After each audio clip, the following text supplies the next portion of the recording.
The main disruptive forces for the energy sector today is basically the convergence of new business models and emerging technologies that are falling on an exponential rate when it comes to cost.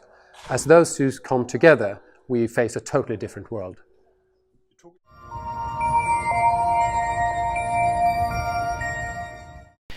How can new technologies cause great firms to fail?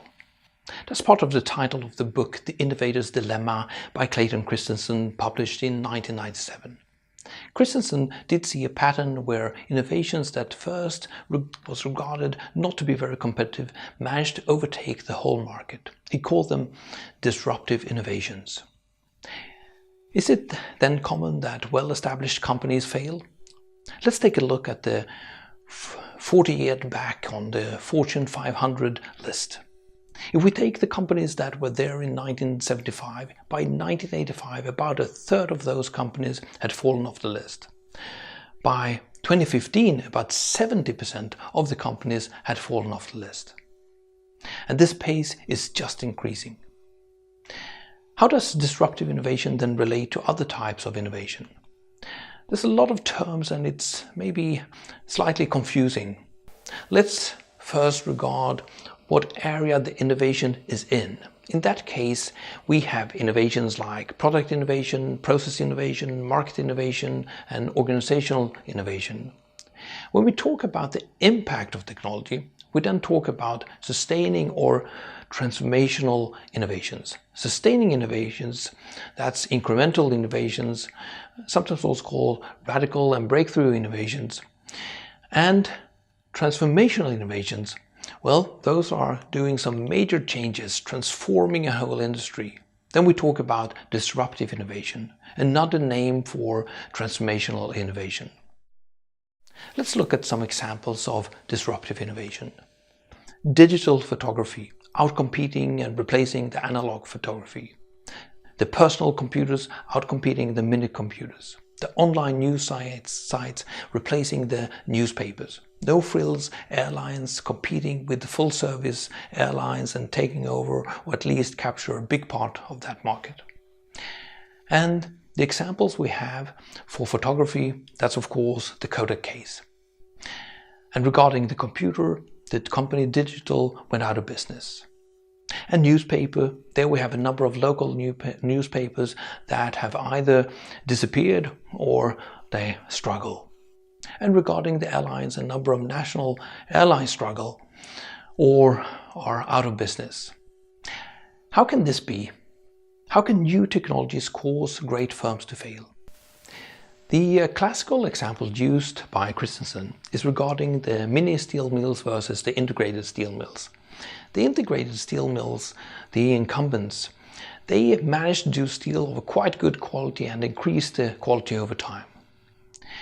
There was then this new thing which had a more flexible, smarter, smaller type of production called mini mills. In the beginning they produced steel of a low quality. The integrated steel mills, covering the rest of the market, they didn't really bother. The low quality market was a low margin business. The integrated steel mills didn't mind to leave that part of the market. However, the mini steel mills managed with their technology that was more efficient and cheaper to improve their steel quality gradually, being competitive every time they moved to the next product segment. Gradually they managed to take over the whole market. The integrated steel mills did not recognize that this was a threat, this low quality player serving customers that they were not really interested in, but the mini mills had the potential to take over the whole market. This was, however, a long process, 15 to 20 years long. But what are then the characteristics here? One is that the existing incumbent is sometimes overshooting the customer needs. They produce something that has a higher quality, more bells and whistles than actually the ordinary mainstream customer requires. At the same time, we have a disruptive innovator that's offering something that is good enough in terms of performance. They may add some additional performance as well, like accessibility, affordability, simplicity, that we come to appreciate. Usually the disruptive innovator is relying on some new enabling technology, and that's the basis for the new type of business model.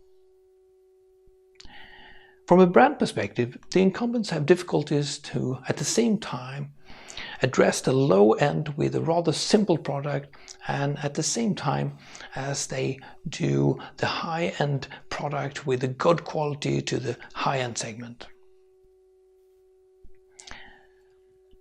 As an example, regarding overshooting the customer needs, we have the airline industry. Before, there was lots of additional services that we had to pay for, but that we were not really interested in. We were more interested in just get me from A to B at a low price. And that's exactly what the low price, no frills airlines managed to do, like Ryanair and Southwest Airlines. If we look at new performance added to a product in terms of simplicity, affordability, enabling a new technology, there we can see the PC as an example.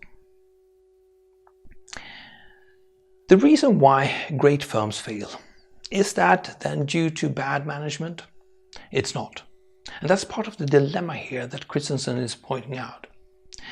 Because the great firm, they do listen to the customers, they do invest in new technology, they seek higher margins, and they target the big markets. So in that sense, it's not bad management, but they tend to win by working with sustaining innovation. Small incremental steps increasing the performance. They do not take a fundamentally new approach to this like the disruptor. In conclusion, disruptive innovation can be seen to align three key elements: a new enabling technology, new business models, and a new value network. Disruptive innovation as such is really important when we look at digital transformation, or even the core of digital transformation.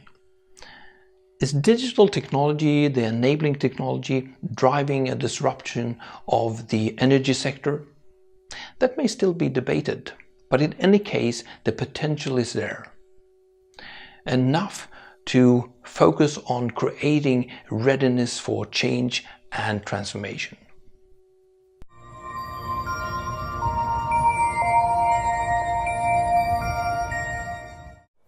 Depending on how you deploy these technologies or how you use them, you can easily, from a systems perspective, achieve this 100% renewable electricity system.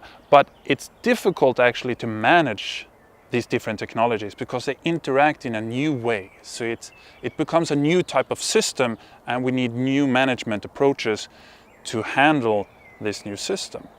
So that's why I think looking at DSOs is so interesting, because they are right in the middle of this transition, and they have to figure out how to manage all these distributed energy technologies that we are now seeing being deployed and diffused into our energy systems.